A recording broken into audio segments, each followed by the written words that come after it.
Welcome to the Great Detectives of Old Time Radio. From Boise, Idaho, this is your host, Adam Graham. If you have a comment, email it to me, box13@greatdetectives.net. Follow us on Twitter at Radio Detectives and become one of our friends on Facebook. Facebook.com/Radio Detectives. Today's program is brought to you in part by the financial support of our listeners. And I want to thank Jan for sending along a one-time donation at support.greatdetectives.net. Other options for doing that include the Zelle app to box13@greatdetectives.net. Or also the P.O. Box, Adam Graham, P.O. Box 15913, Boise, Idaho 83715. I also want to thank our latest Patreon supporters. Thank you for Wendy, comment on at the Shamus level of $4 or more per month. And thank you to Olivia and Doc Pinko, supporting the program at the Detective Sergeant level of $7.14 or more per month. Thank you so much for your support, and that's getting us close to 180 Patreon supporters, so only 24 away from 200. Also, over at greatdetectives.net this weekend, I'll talk about some ideas for old-time radio podcast I'd like to do. You can read more at greatdetectives.net, and you can get all my articles automatically sent to your Kindle. You can try that service out free for 2 weeks. Just search for the Great Detectives of Old Time Radio in the Kindle store. All right, well, now it's time for today's episode of Dragnet. The original air date, July the 27th, 1954, and the title is The Big Match.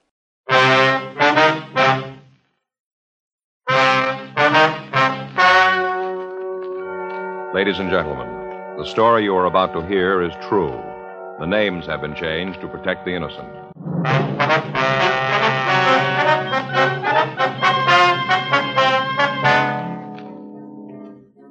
You're a detective sergeant. You're assigned a robbery detail. You get a call that a hold-up man has hit one of the larger auction houses in your city. You have a good description of him. Your job, find him.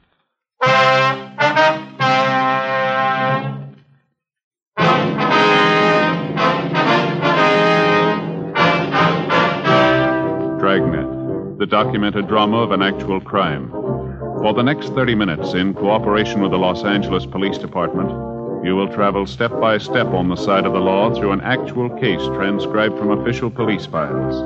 From beginning to end, from crime to punishment, Dragnet is the story of your police force in action. It was Tuesday, February 1st. It was raining in Los Angeles. We were working the day watch out of robbery detail. My partner's Frank Smith. The boss is Chief of Detectives Thad Brown. My name's Friday. I was on my way into the office, and it was 8:07 a.m. when I got to room 27A.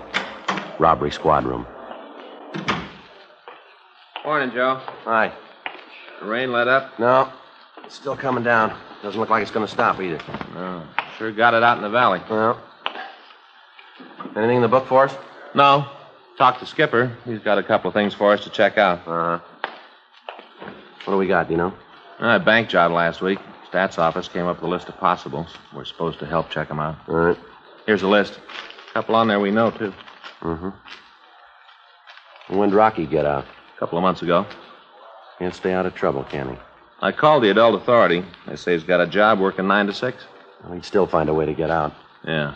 Now, let's get on it. Okay. You think I'll need my rubbers? What? My rubbers, you think I'll need them? I don't know. They're your feet. It's raining pretty hard. Well, I guess I better take them. Faye'll get sore if she finds out I'm not wearing them. I didn't hear you.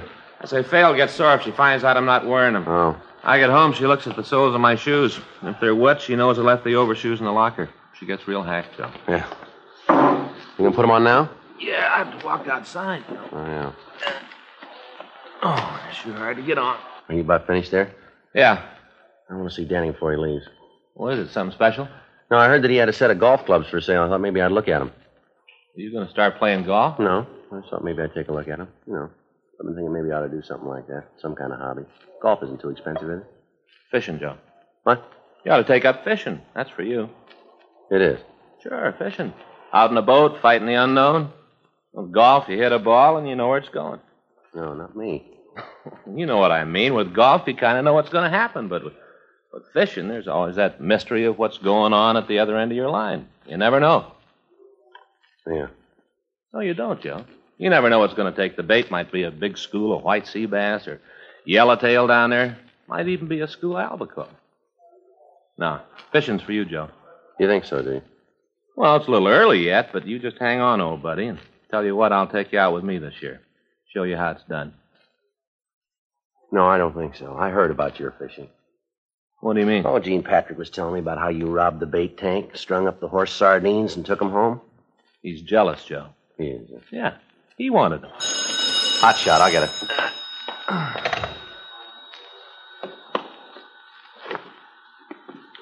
You better hurry up. We got one to roll on. Yeah? Auction house out on Wilshire Boulevard. Huh? They were just hit.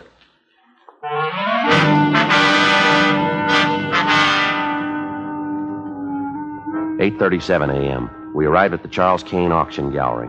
It was a large Spanish-type building located on the corner of Wilshire Boulevard and Gregory Drive. A radio card answered the call, and the officers from the unit were taking reports.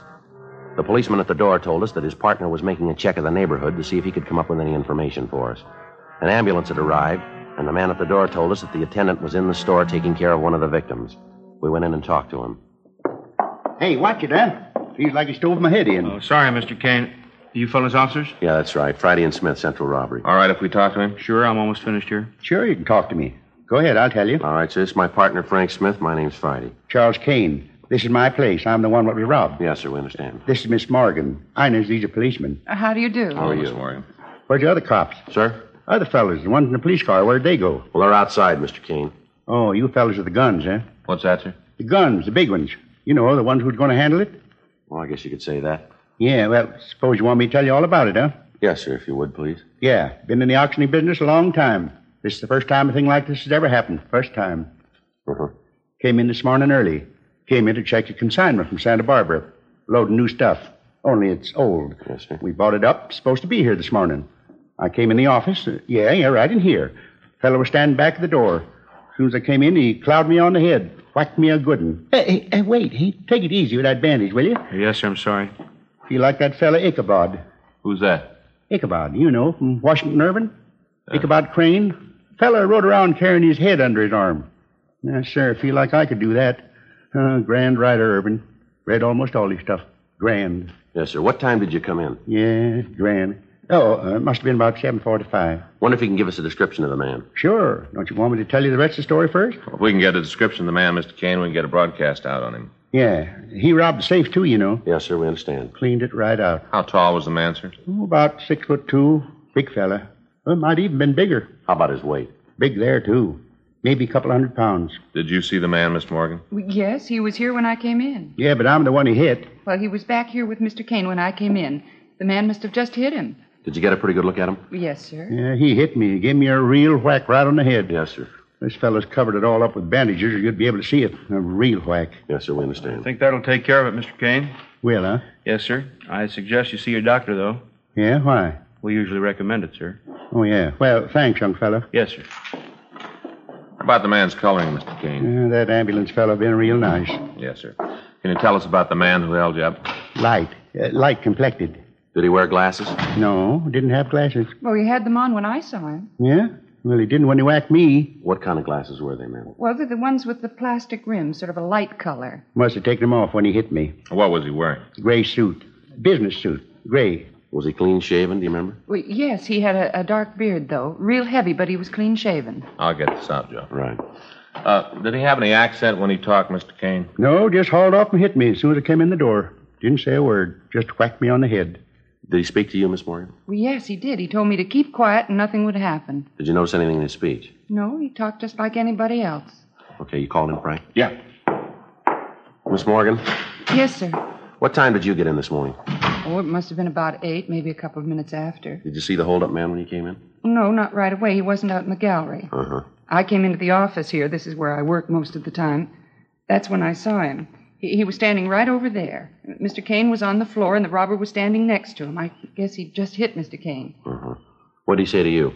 Oh, I told you. He said for me to keep quiet and nothing would happen to me. You say anything else? No, he didn't. Didn't say much to me either. Just whacked me. Would you know the man if you saw him again, Miss Morgan? Yes, I would. So'd I. All right, sir.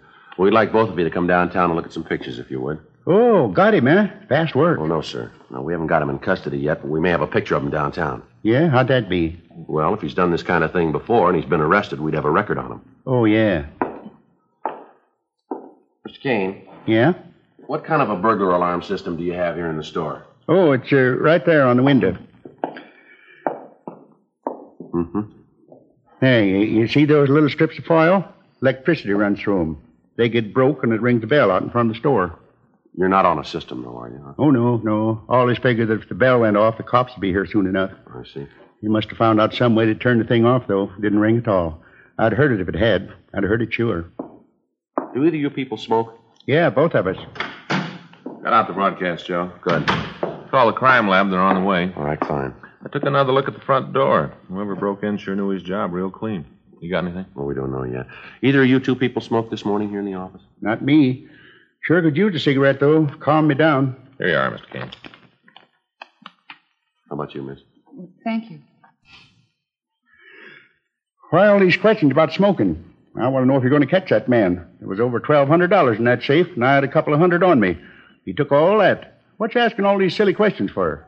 Well, there's some cigarettes here on the floor. It looks like the hold-up man must have waited for you two to get here. Yeah, probably did. Broke into the safe and then waited for me to come in. Dirty sneak. What do you got, Joe?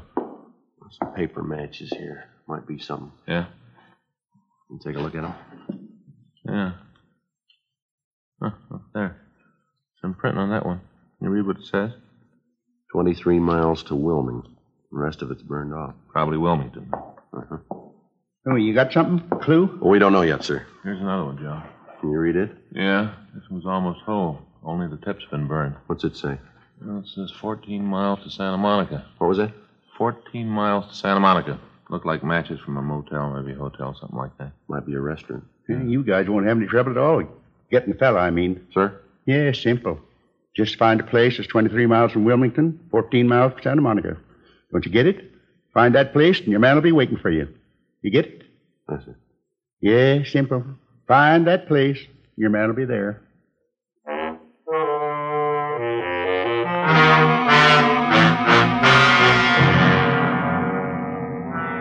"9:20 a.m. The crime lab arrived and went over the place. The burned matches and the cigarette butts were retained for evidence. Pictures were taken of their position relative to the safe. We continued to question the two victims. From their stories, we were able to piece together what had happened. They were both asked to go with us to the robbery division to check through the mug books for an identification of the hold-up man. From their descriptions of the man, we were able to come up with an accurate idea of what he looked like. We contacted the artist up in the crime analysis division and asked him to start a composite drawing of the thief. The crime lab called and gave us additional information on the matches. From the distances printed on them, we were able to get an idea where the original matchbook might have come from. The intersection of the lines was in the Hollywood area. 3:15 p.m., we drove over to talk to the manager of the company who had made the matches, a Mr. Tom Holger. Come on in. Thank you, sir. Thank you very much. Sit down. All right, sir, fine. Now, what can I do for you? We're police officers, Mr. Holger. My name's Friday. This is my partner, Frank Smith. How do you do? sir? Well, what can I do for you? I hope it's nothing I've done wrong. No, sir, nothing like that. We'd like some help if you can give it to us. Sure, always glad to cooperate with the police. I never know when I'm going to need them. All right, sir. We have some matches here, Mr. Holger. We understand they were made by your firm. Oh, matches, huh? Yes, sir. We'd like to know who they were made for, if you could tell us. Yeah, we made them. Sort of an exclusive design. Can you tell us who you made them for? I'll check the book. Probably have them in there. Now, let me see. I think that's model 4XY892. Yes. Yes, here's the book. It's probably in here. Huh. A lot of matches. Oh, yes, we make quite a few. They all different? Most of them. Some are the same. You know, a customer sees a sample he likes and orders the same thing for his business. We make a few changes so that it fits the line he's in, you know. Uh-huh. Neither one of you fellows is collectors, are you? Beg pardon? Collectors. Either one of you guys save matchbooks? Oh, no, sir. Neither one of you? No, sir. Oh, it's a good hobby. I've got quite a collection. Guess maybe maybe 7,000. That many? Oh, yes. Some of the collectors have more. I've only been saving for about 5 years. Yeah. Well, working in a place like this makes collecting easier, huh? Oh, no, you can't do that. Huh? Well, I can't take them out of these samples. I can't. Oh, no, that wouldn't do at all. You have to find them. Wouldn't be fair to take advantage of my position to get the books. Oh, no, not fair at all. Wouldn't. Oh, no, I take trips. Drive all over to get ones. Last summer, I went back to the Smithsonian Institute. Now, they've really got a collection. Oh, it's just beautiful. Is that right? Oh, my, yes, beautiful. Had a wonderful trip. Got a lot of new books. My wife did very good, too. Came back with 2 shopping bags full of sugar. How's that? Sugar. She saved sugar cubes. You know, with the wrappings to tell where the cubes came from? Oh, yeah. Yes, sir, I've seen them. I know what you She mean. saves them. 2 shopping bags full. Wonderful trip. About the matches, sir, I wonder if you could tell us. Oh, yes. Well, here you are. I think this is it. Now, let me see the ones you have. Here you are, sir. Mm-hmm. Now, let me see. Uh-huh. Same one. Yes, that's it. You know, we have guys coming in here all the time to see if they can't get some books for their collection. I won't go for it, though. The dodges they use. Some of the stories would really make you laugh if you didn't know what they were trying to do. Yes, sir. Now, about these matchbooks here. What? Oh, well, I try to tell them. I go out and get the matches fair. Don't come around here and try to do things the easy way. Go out and get them fair. That's what I tell them. Yes, Can you sir. tell us where these matches came from, please? Oh, all over the world. They come from all over. No, sir. The matches we brought in. These. Oh, yes. Oh, my, no. These came from Hollywood. I meant the others, the ones for collecting. Yes, sir. Can you tell us where in Hollywood? Well, let me see. Here, there's, 1, 2, 3, 4, 5, 6. Oh, 6 places that use these matches. Have a different cover on them, of course. Well, anyway, you can tell us where these particular matches came from? Well, not when they're burned. If I could see the color of the head, I might be able to tell. A big part? Well, we put a different color head on the matches. Oh, I see. Different place, different color. Mm-hmm. Any way you could tell from these, though? Well, could be done. Take some time. Uh-huh. Analyze the burned portion. Tell what the chemical content is in the head. Tell that way. Take some time, though. About how long? Well, a couple of hours, maybe a little longer. Well, how much would knowing the color help? Oh, you can see here in the book. There are 2 with red heads, 2 with green, and 2 with white. Be able to narrow it down to 2 for you. Well, that's not necessary, Mr. Holger. Be glad to do it. Well, we'll drop the matches by our crime lab. They can run the test, and then we'll call you back. All right, that'll be fine. Wonder if you could give us the address of the places that use the matchbooks. Oh, sure, I got them right here. I'll make a copy for you. Sure appreciate it. Oh, no trouble at all. Say, I was just thinking. What's that, sir? You fellas wouldn't like to start a collection, would you? I could let you have a few books to get you started. Well, sir. Wouldn't be cheating, just a few. No, sir. Thanks, just the same. Well, take some of these along anyway. Loads of fun. Huh? Sugar cubes, all the way from Des Moines.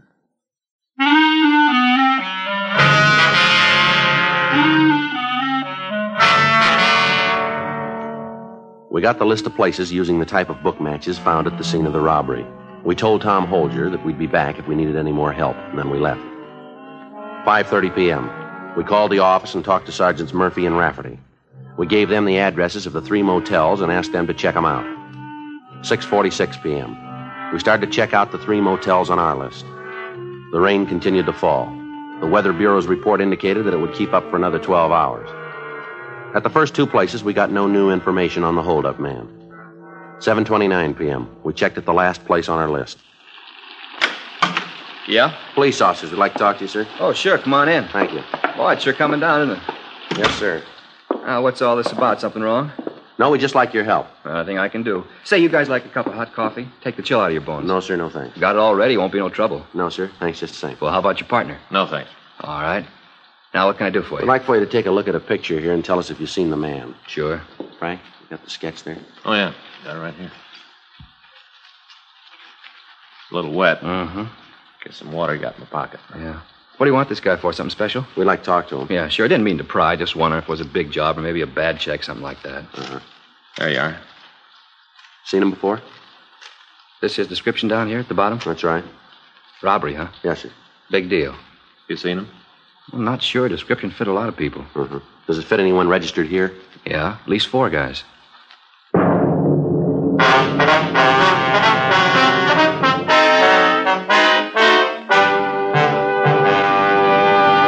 You are listening to Dragnet, the authentic story of your police force in action.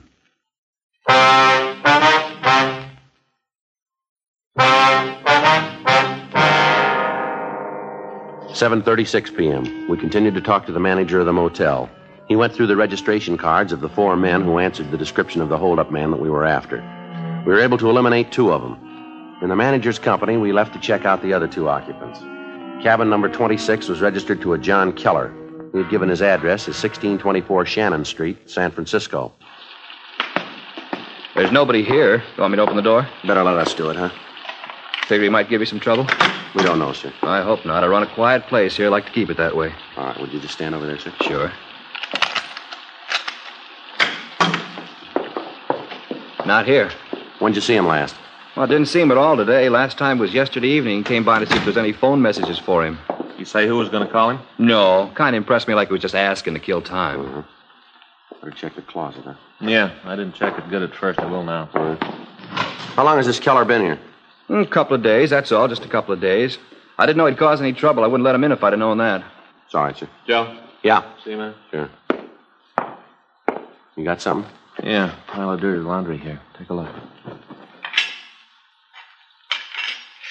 Yeah, burglar tools.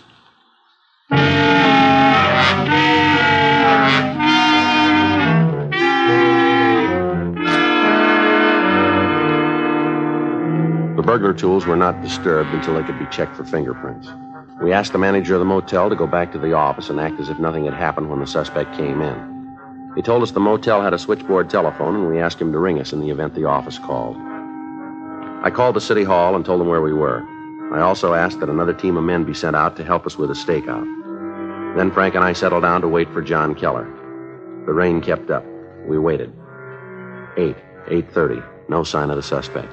The office called to say that they were sending Stewart and Creasy out to relieve us at midnight. 9:30. 10:15 p.m. Well, I sure wish we could smoke. Yeah. Wonder what he's doing out on a night like this. Sure coming down, isn't it? Yeah. Hope Faye and the kids are all right. Is there anything wrong? No, but once in a while when it rains real heavy like this, the storm drain across the street gets clogged. Water backs up, fills the street, you know. Yeah. Well, we only got another half hour to go here. Yeah. I'm glad to get some dry socks on. Hold it. Huh? Somebody coming out there. Yeah.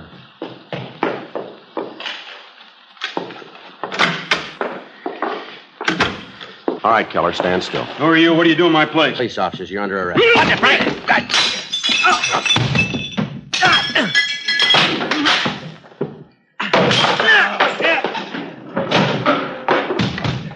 All right, look out, Frank!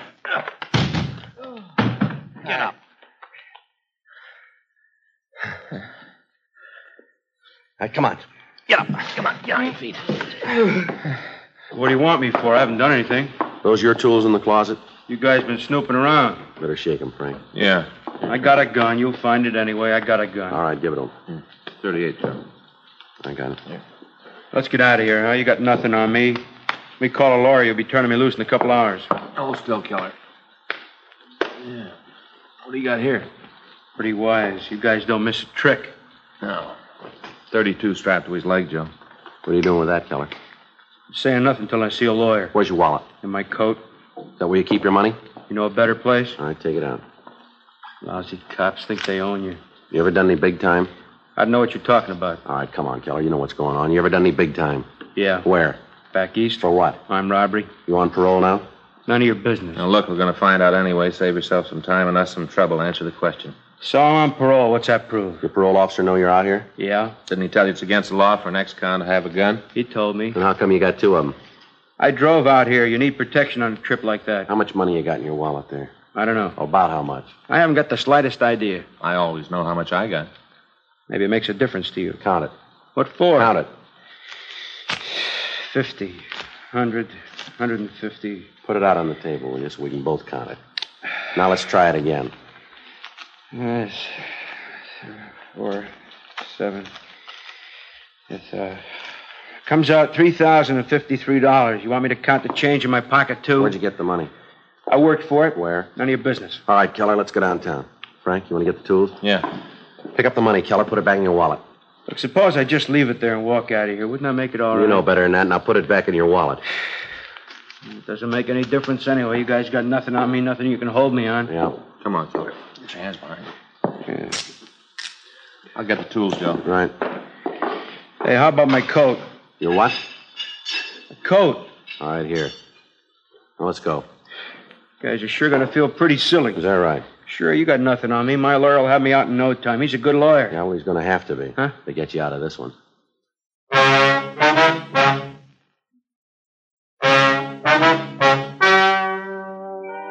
The story you have just heard is true. The names were changed to protect the innocent. On June 14th, trial was held in Department 97, Superior Court of the State of California, in and for the County of Los Angeles. In a moment, the results of that trial.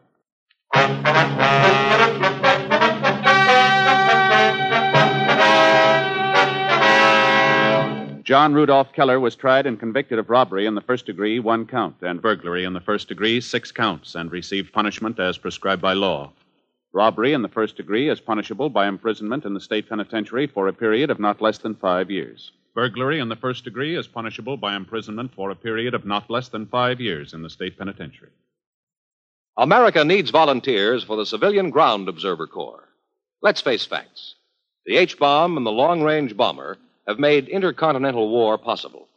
And hostile planes could penetrate our radar defenses unnoticed by flying between the radar cones at low altitudes.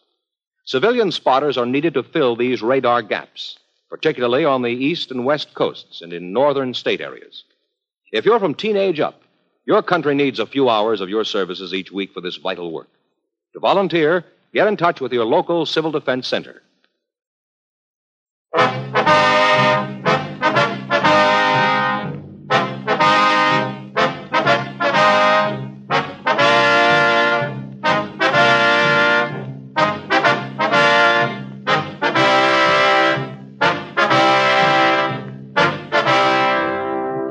You have just heard Dragnet, a series of authentic cases from official files. Technical advice comes from the Office of Chief of Police W.H. Parker, Los Angeles Police Department. Technical advisors, Captain Jack Donahoe, Sergeant Marty Wynn, Sergeant Vance Brasher. Heard tonight were Ben Alexander, Jonathan Hull, Herb Ellis, Jack Crucian. Script by John Robinson and Ben Alexander. Music by Walter Schumann. Hal Gibney speaking. Watch an entirely different Dragnet case history each week on your local NBC television station. Please check your newspapers for the day and time. Chesterfield has brought you Dragnet, transcribed from Los Angeles.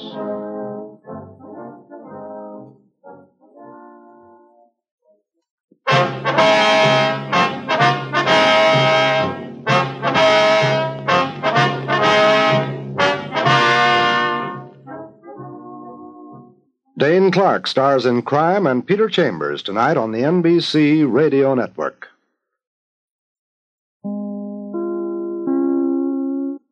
Welcome back. Okay, that was interesting that we have a script co-written by Ben Alexander and John Robinson, which was a pseudonym for Jack Webb. Actually, looking at the TV version of Dragnet and the credits there, and Ben Alexander wrote or co-wrote quite a few scripts. He had co-writing credits on 5 different episodes during the 3rd season of Dragnet.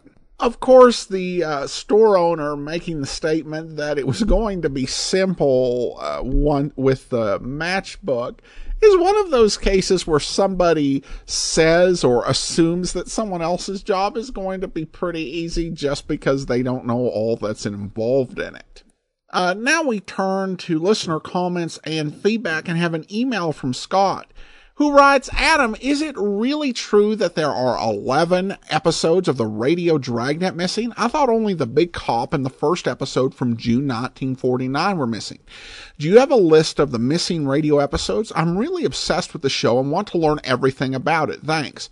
Also, isn't it sad that like 70% of the 1950s TV version is missing or locked in a vault somewhere?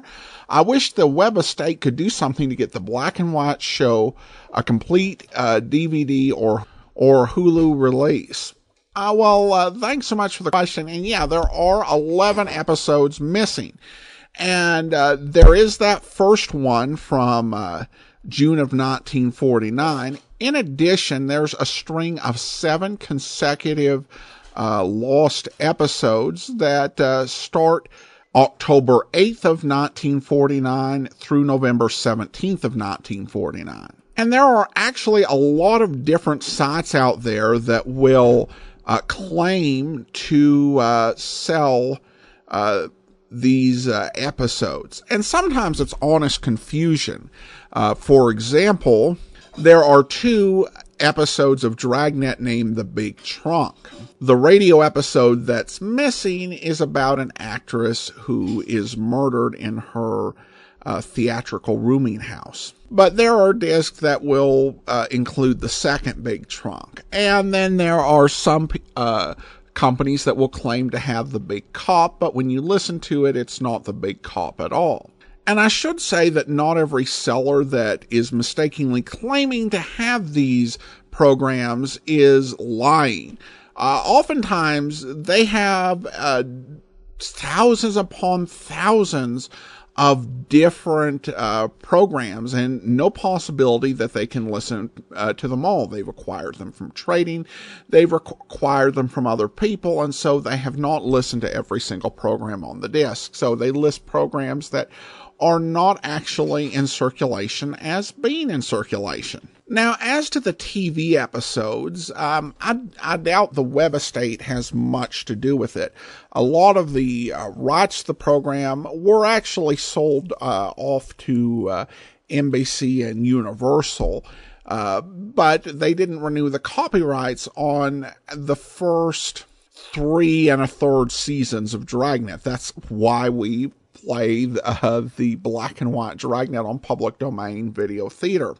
And they also didn't renew the copyrights to season 7 and didn't renew the copyrights to almost all of season 8. So that may be some of the difficulty, but I think just a lack of regard or even knowledge of the black and white episodes may also be a factor. I will say that over the time that I've been following Dragnet and doing Dragnet podcast over the past 12 years, I have seen some Dragnet TV episodes come into circulation.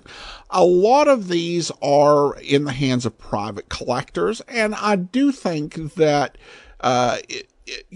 if at some point we're able to gather everything out there, we would find pretty close to a full series, because Dragnet was one of the first syndicated TV shows, which means there were a lot of copies that were distributed to various TV stations. My guess is that a lot of them are in the hands of private collectors or the descendants of private collectors who don't know what they have. Now, of course, with videotape and with tape in general, there's always this risk of degradation. But I'm hopeful we will end up seeing more episodes come into circulation. He responded back to the email with another question. And he says, wow, I never noticed that so many of the 1949 episodes were missing. I just looked at Wikipedia for missing episodes titles, and boy, would I love to hear these, since I love all the Ben Romero / Barton Yarbo episodes. I'd especially love to hear Bunko Harry Gerard from November 17th, 1949, and Casco and Breen from November 3rd of 1949. I wonder what happened to these 7 episodes, or if anyone out there has copies. I think the 1949 to 51 episodes were the best, and I'd pick Red Light Bandit from 7/14/49 as one of the best radio shows of any genre, period. That is a really good show. Scott, I would definitely agree that that was a superb episode. I love your side. It's great to see old-time radio get the attention it deserves and introduce new people to these old shows. Well, thanks so much. I think that in many ways we are really fortunate with Dragnet, because it is not good to have missing episodes at all. We have 11 missing episodes out of 318 broadcasts. That comes out to about 96.6% of all of the Dragnet radio episodes in circulation, which is a great percentage. I mean, to give you an idea, during Bob Bailey's 4 seasons of the half hour, yours truly, Johnny Dollar, there are more than twice as many radio episodes missing. And there are more missing episodes of Nightbeat or The Adventures of Philip Marlowe, both of which lasted about 2 seasons. Still, I definitely feel you wanting to hear some of these lost episodes. Now, some of them may be in the hands of private collectors. We don't know. I do know that a listener emailed me a while back and stated that there are a couple of 1951 episodes, The Big Trunk and The Big Lover, that are available to listen to, although you can't make copies. So they're not in circulation, but if you are in Washington, D.C., you can go there and listen to those 2 episodes. Also, there are some episodes of the TV show that aren't in circulation that are also available to watch at UCLA. I just have not been able to work out a way where, I just go cross country to listen to 2 episodes of Dragnet. But someday, hopefully, I'll find a good enough reason. Whole family, maybe just a whole family trip to Washington, and I work out a couple hours to get away to the Library of Congress to listen to Dragnet. But thanks so much for the question, Scott, and hopefully we'll get more Dragnet episodes in circulation. All right, well, that will do it for today. I do want to thank our Patreon of the day. Thank you so much to Blaine, who's been one of our Patreon supporters since January of 2017, currently supporting us at the rookie level of $2 or more per month. Thanks so much for your support, Blaine. Join us back here on Monday as we begin counting down your top 15 choices in the standard division. And then we'll be back next Saturday, another episode of Dragnet. In the meantime, send your comments to box13@greatdetectives.net. Follow us on Twitter at Radio Detectives and become one of our friends on Facebook, facebook.com/Radio Detectives. From Boise, Idaho, this is your host, Adam Graham, signing off.